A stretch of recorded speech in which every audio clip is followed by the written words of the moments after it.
As políticas de renda visam a transferência de recursos às pessoas mais pobres barra vulneráveis. Em tese é isso que visa uma política de renda, embora nem sempre isso aconteça na prática.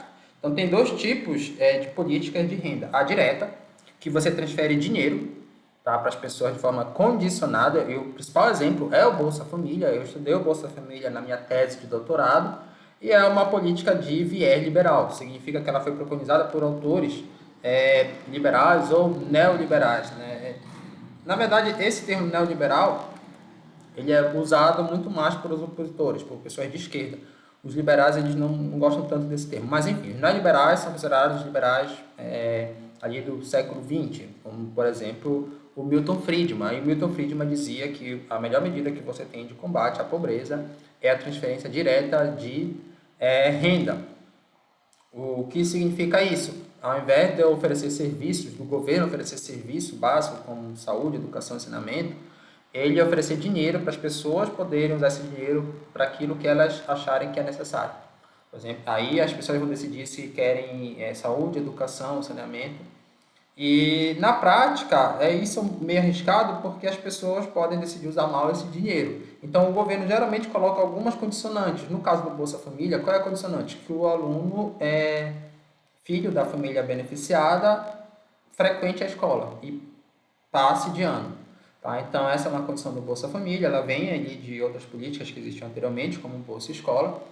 É, e aí é também uma forma de você incentivar a pessoa, a família, a buscar a educação dos seus filhos. O Bolsa Família foi um programa que deu muito certo em termos de política de renda, de combate à pobreza. O Brasil acaba sendo um dos exemplos nesse tipo de política do Bolsa Família. Só que também existem políticas indiretas de renda. Aqui, pessoal, o governo não vai dar o dinheiro diretamente para a pessoa, não vai ter essa bolsa. Ele vai ofertar o serviço. Aquilo que a pessoa ia comprar com seu próprio dinheiro, o governo vai ofertar, vai disponibilizar. Então, tem o saneamento, a educação e saúde. Por exemplo, geralmente são serviços básicos, serviços essenciais para a dignidade humana. Então, por exemplo, o próprio governo Lula, que instituiu o Bolsa Família, logo no início do primeiro governo dele, em 2003, ele instituiu o Fome Zero. O Fome Zero era um programa que o governo dava alimento para as pessoas. E esse programa, depois ele foi deixado de lado porque ele não deu tantos resultados assim. Tá? Então, era um programa de transferência indireta de renda, porque ao invés do governo dar o dinheiro para a pessoa comprar seu alimento, o governo comprava alimento. O que, é que poderia acontecer de ruim nisso?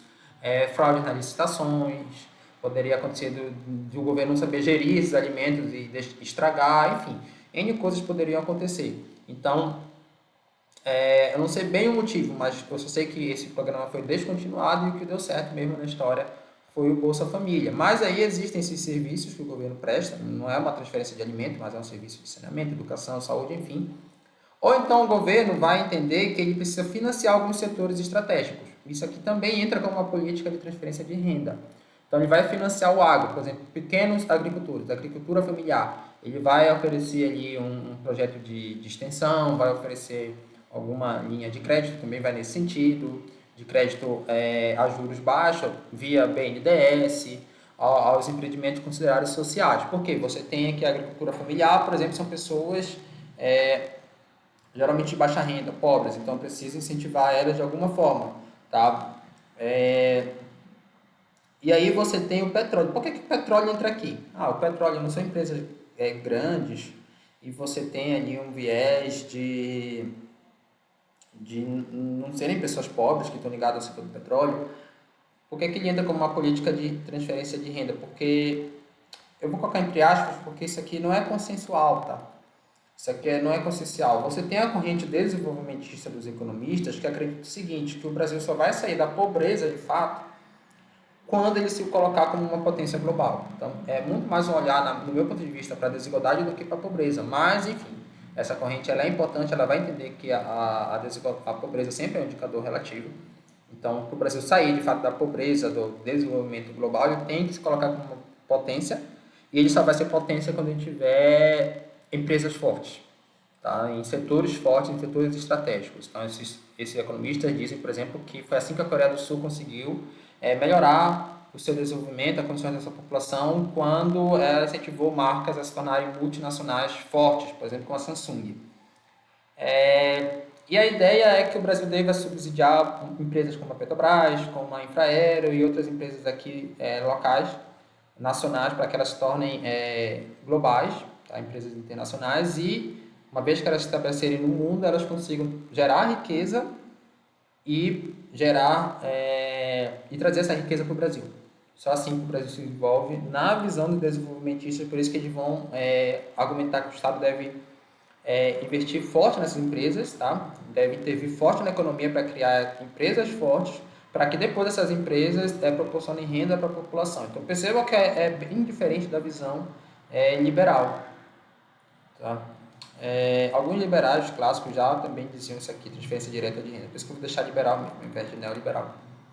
Então você tem aqui essa justificativa, tá? Claro, o debate é grande entre os economistas, mas só para vocês entenderem que alguns economistas vão dizer que inclusive subsídio para petróleo, coisas do tipo, são políticas de transferência de renda no longo prazo, visando o desenvolvimento do país.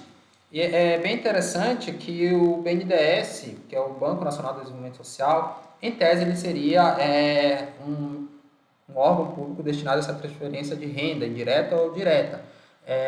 Existe a ideia de banco social, surgiu lá na Índia, com a ideia de você financiar pequenos empreendedores, né? Trazer linhas de crédito para pequenos empreendedores, isso estimular a economia do país.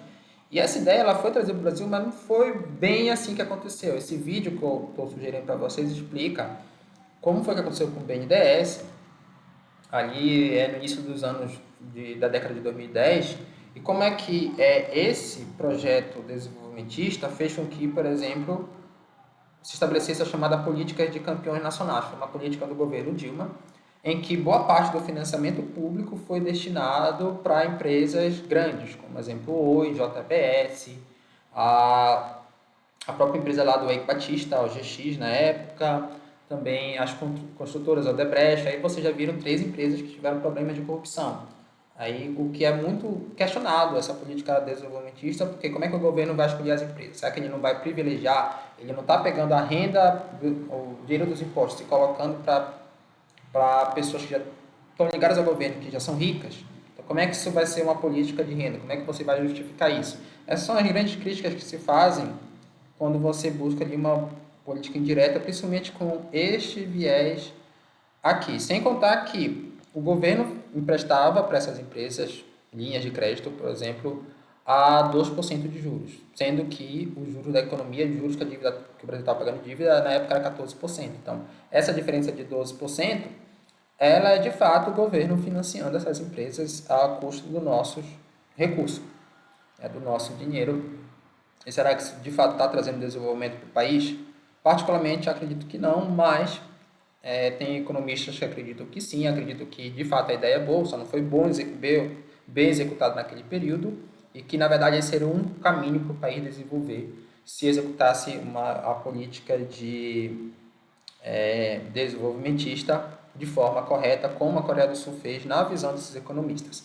Tá? Então você pode, eu recomendo que você assista aqui esse link, também uma animação bem interessante do que foi feito no BNDES na época. Vou deixar na descrição deste vídeo.